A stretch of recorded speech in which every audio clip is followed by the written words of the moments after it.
কুরবানির মূল সত্য। আরবের মরুভূমিতে গরু নেই, গরু কুরবানি দিতেই হবে এমন কোনো কোথাও কোথাও লেখা নেই।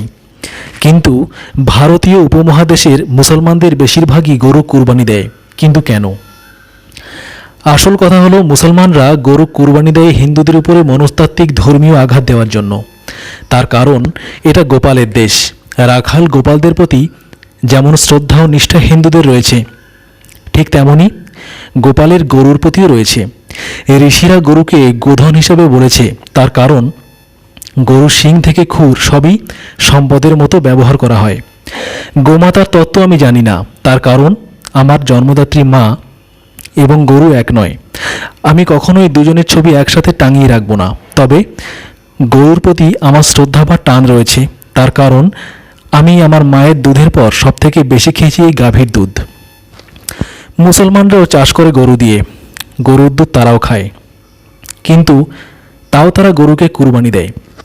তার নেপথ্যে রয়েছে তাদের এখনকার মৌলবী হুজুরদের ফতোয়া। গরু কুরবানি না দিলে কুরবানিটাই হবে না, এরকম ফতোয়া আমরা এখানেও শুনেছি।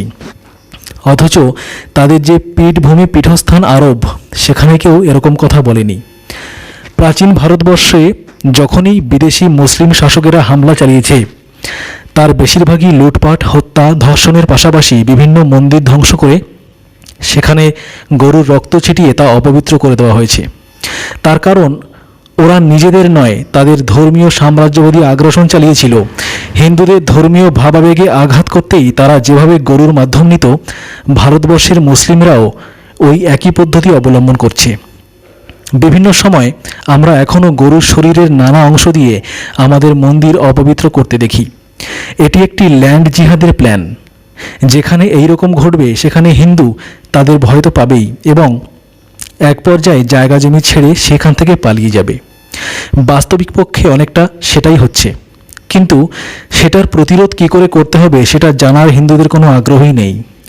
একথা বলতে গেলে হিন্দুদের ব্রাহ্মণবাদী সমাজ রে রে করে তেড়ে আসবে। অথচ আত্মরক্ষার সেটাই একমাত্র পথ বলে আমি মনে করি।